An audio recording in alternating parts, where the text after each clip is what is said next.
پہلی بات یہ جو عشرہ شروع ہونے والا ہے ذی الحجہ کا، بات تو سیرت کی ہے لیکن چونکہ موقع کی مناسبت ہے اس لیے اس حوالے سے چند گزارشات کر کے اپنی بات کو ختم کروں گا۔ یہ عشرہ ذی الحجہ جو شروع ہونے والا ہے، پہلی بات آپ نے یہ نوٹ کرنی ہے کہ 28-29 تک آپ نے اپنے ناخن اور بالوں کو کاٹ لینا ہے۔ اس کا کیا اجر و ثواب ہے؟ نبی کریم صلی اللہ علیہ وسلم نے ارشاد فرمایا جو بندہ قربانی کرنا چاہتا ہے اگر وہ اپنے بالوں کو اور ناخن کو نہیں کاٹے گا، کب؟ چاند نکلنے کے بعد، تو اس کو اللہ رب العزت انشاءاللہ دوہرا اجر دیں گے، پہلی بات۔ اور جو قربانی نہیں کرنا چاہتا، جو قربانی جس کے پاس نہیں ہے، سخت نہیں ہے، طاقت نہیں ہے، وہ بھی اگر چاند نکلنے سے پہلے پہلے بال اور ناخن تراش لے تو قربانی کے دن جا کے کاٹے گا تو انشاءاللہ وہ بھی اجر و ثواب میں شریک ہو جائے گا۔ پہلی بات یہ سمجھ۔ دوسری بات جو بہت اہم ہے جس سے ہم غافل ہیں، اور میں حیران ہوتا ہوں یہ اسلامی معاشرہ ہے کہ ہمیں پتہ ہی نہیں کون سے ایام آ رہے ہیں۔ والفجر ولیال عشر والشفع والوتر، اللہ کہہ رہا ہے فجر کی قسم، طلوع فجر کی، اور مفسرین نے لکھا یہ ہو سکتا پہلے یکم ذی الحجہ کے چاند کی قسم ہے کہ یوم نہر کے چاند کی قسم ہے۔ یہ اس بارے میں تو چلو اختلاف پایا جاتا ہے۔ ولیال عشر، یہ عشرہ ذی الحجہ کی 10 راتوں کی اللہ قسم کھا کے کہہ رہا ہے۔ والشفع والوتر، عرفہ کے دن کی قسم، یوم نہر کی قسم، اس کے بعد آنے والے ایام کی قسم کھا کے کہہ رہا ہے۔ جب اللہ کسی چیز کی قسم کھائیں اس چیز کی قدر و منزلت کا آپ کو خود ہی اندازہ ہونا چاہیے۔ اور اس کی تشریح میں جو حدیث مفسرین لے کے آئے ہیں وہ کیا ہے؟ صحیح حدیث ہے۔ ایام بہت سے ہیں، ایام بہت سے ہیں، آپ کو پتہ ہے جمعہ مقدس ایام میں سے، رمضان مقدس ایام میں سے ہے، مختلف ایام کی اہمیت ہوتی ہے، فضیلت ہوتی ہے، لیکن نبی کریم صلی اللہ علیہ وسلم نے فرمایا یہ 10 ایام افضل الایام ہیں، یہ 10 ایام افضل الایام ہیں، یہ 10 ایام افضل الایام ہیں۔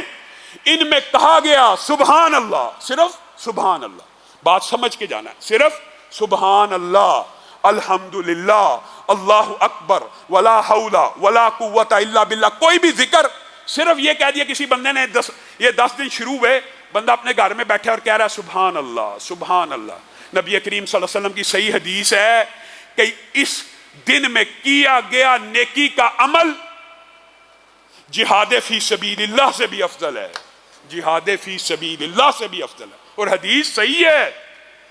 میں اور آپ رمضان کی راتوں کی عظمت کو تو جانتے ہیں، رمضان کے روزوں کی عظمت کو تو جانتے ہیں، لیکن ان 10 ایام سے غافل ہیں۔ اور میرے بھائیوں، ایام کے اندر یہ بات لوگوں کے ذہن میں سوال آ سکتا ہے کہ ہم نے تو رمضان کا سنا ہے، آپ آج عشرہ ذی الحجہ کو کہہ رہے ہیں، تو یہ بات میں بھی تطبیق محدثین کر گئے ہیں۔ دنوں میں سے سب سے افضل دن یہی عشرہ ذی الحجہ کے ہیں، اور راتوں میں سے سب سے افضل راتیں رمضان کی ہیں، کیونکہ ان میں سے تو ایک رات ایسی ہے جو 1000 مہینے سے بہتر ہے۔ گویا رمضان کے دنوں سے بھی افضل اگر کوئی ایام ہے تو یہ 10 ایام ہیں۔ ان میں کہا گیا صرف سبحان اللہ، اللہ اکبر، جہاد فی سبیل اللہ سے بہتر ہے۔ تو صحابہ حیران ہو گئے اور آ کے پوچھنے لگے اے اللہ کے رسول، جہاد فی سبیل اللہ سے بھی بہتر؟ آپ تو جہاد کی اتنی فضیلتیں برکتیں بیان کرتے ہیں، اس سے افضل کیسے ہو سکتا ہے؟ کہا صرف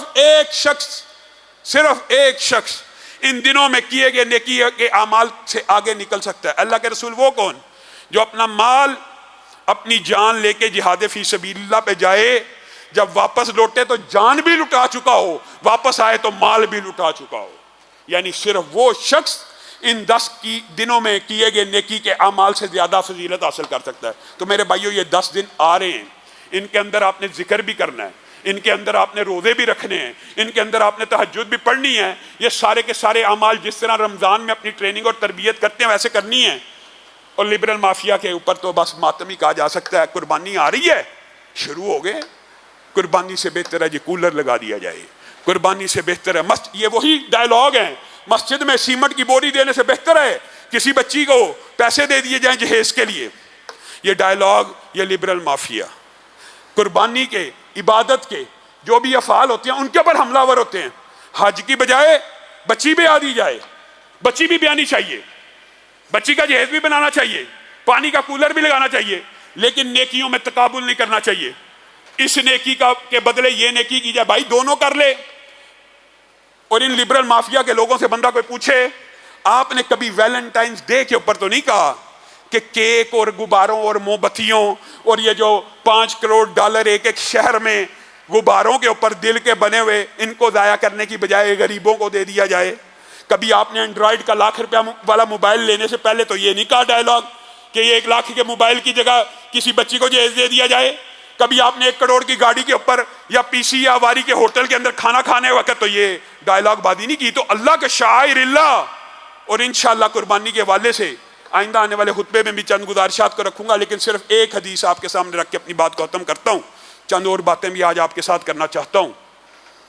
وہ یہ ہے، نبی کریم صلی اللہ علیہ وسلم نے فرمایا جو شخص قربانی کی سخت رکھتا ہو، اور یہ بھی بات سمجھ لیجئے قربانی کے لیے صاحب نصاب ہونا ضروری نہیں زکوٰۃ والا، جو بندہ قربانی کی سخت رکھتا ہو، کیا مطلب؟ عشرہ ذی الحجہ قریب ہے، جیب میں $20,000 موجود ہے، بس یہ سخت رکھتا ہو اور وہ قربانی نہ خریدے اور اللہ کی بارگاہ میں قربانی نہ کرے، پھر اس کو کوئی حق نہیں وہ مسلمانوں کی عیدگاہ کے بھی قریب آئے۔